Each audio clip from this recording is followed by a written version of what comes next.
जय श्री राधे। पूज्य श्री सद्गुरुदेव भगवान के चरणों में प्रणाम। पूज्य श्री बंका जी का पावन चरित्र। श्री राधा बाबा जी के साथ एकांतिक वार्तालाप नंबर 3। शुक्रवार 14/11/1975 को पूज्य राधा बाबा ने कह रखा था कि देवोत्थानी एकादशी के प्रातः मेरे पास आ जाना। आज सवेरे श्री बंका जी पूज्य बाबा के पास गए। अभी बाबा सोकर उठे नहीं थे। जब वे उठे तब जाकर प्रणाम किया। श्री राधा बाबा ने पूछा, आज कैसे आए? श्री बंका जी ने कहा, आपने ही कहा था कि श्री राधा अष्टमी, श्री देवोत्थानी एकादशी तथा कार्तिक मास की पूर्णिमा को प्रातः मेरे पास आ जाना।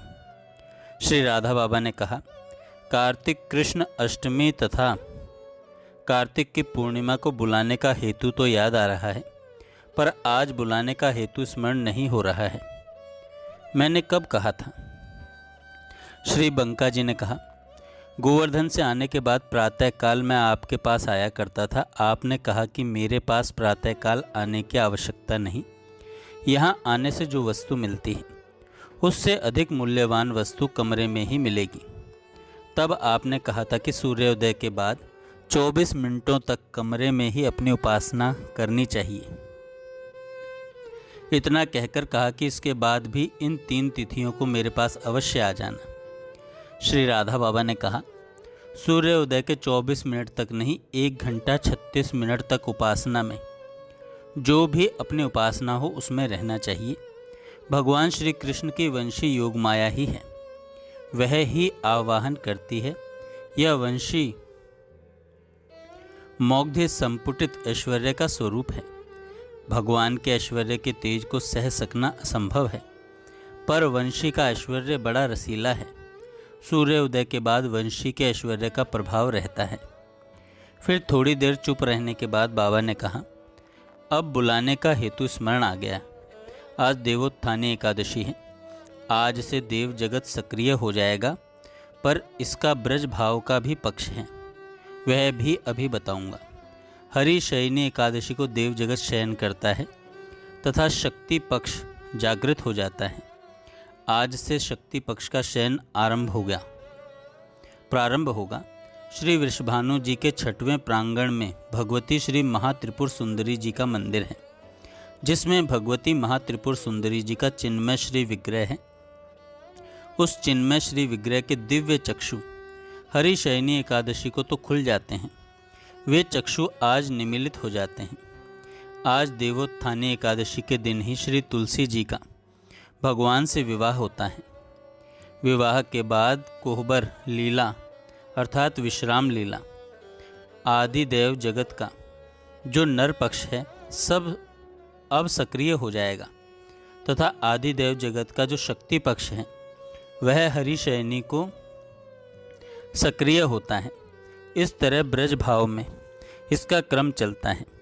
श्री प्रिया प्रियतम सतत विषयालंबन तथा आश्रय लंबन है, पर हरिशयनी एकादशी से देवोत्थानी एकादशी तक महाभाव पक्ष प्रबल रहता है तथा देवोत्थानी एकादशी से हरिशयनी एकादशी तक रसराज पक्ष प्रबल रहेगा।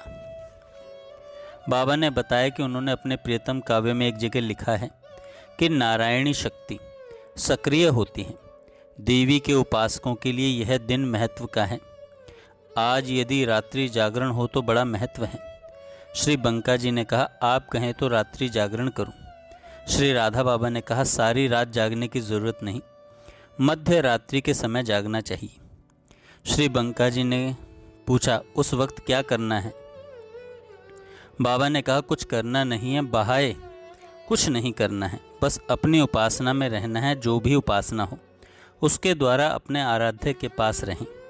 श्री राधा माधव की प्रीति की प्राप्ति ही जीवन का लक्ष्य है।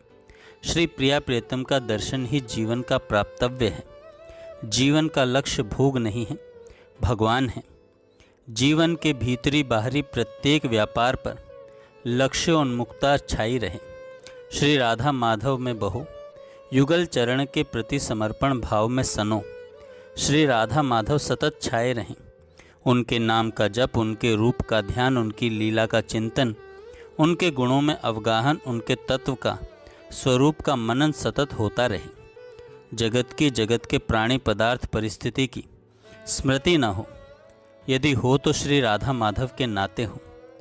जगत अच्छा न लगे, जगत के काम अच्छे न लगे, जगत की चर्चा अच्छी न लगे, जगत के प्राणी पदार्थ आदि अच्छे न लगें, जगत की स्मृति न हो, बस सतत भगवत स्मृति बनी रहे, बस कृपा की प्रतीक्षा करो।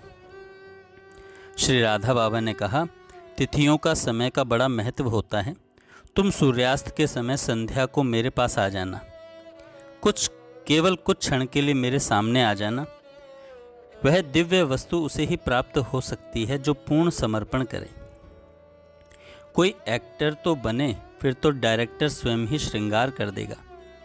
पाठ याद न हो तो न सही, पर्दे के पीछे से प्रॉम्प्टर सब बातें बता देगा, पर मंच का एक्टर बनने की मन में तैयारी तो हो।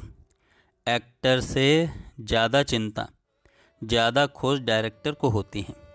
कहीं कोई एक्टर मंच लायक मिल जाए। रह रहकर बाबा संकेत कर रहे थे एक्टर बनने की तैयारी का। यही अर्थ है कि स्वयं को डायरेक्टर के हाथ में पूर्णतः सौंप दें। श्री राधा बाबा ने कहा, कार्तिक की पूर्णिमा भी रास दिवस है।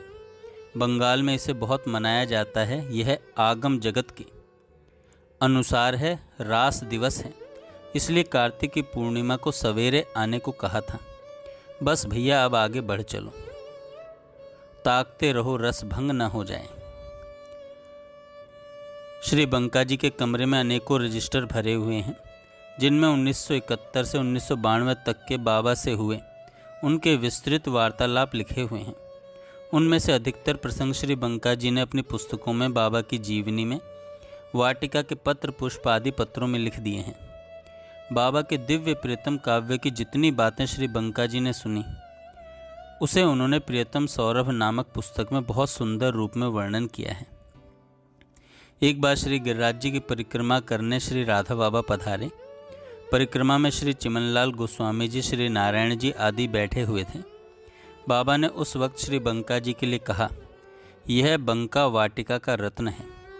एक और अवसर पर बाबा ने कहा कि सृष्टि के नियमों में परिवर्तन आ सकता है, पर बंका असफल नहीं हो सकता। सूरज पश्चिम से निकल सकता है, पर बंका असफल नहीं हो सकता। कुछ आशीर्वाद वचन, व्यक्तिगत साधना की बातें जो बाबा ने श्री बंका जी से कही थी, वह कहीं भी नहीं लिखी गई, क्योंकि स्वयं के बारे में लिखना उन्हें बिल्कुल प्रिय न था। केवल उन्हीं बातों को बहुत संक्षेप में यहाँ दिया गया है। जय श्री राधे। आगे हम कल सुनेंगे।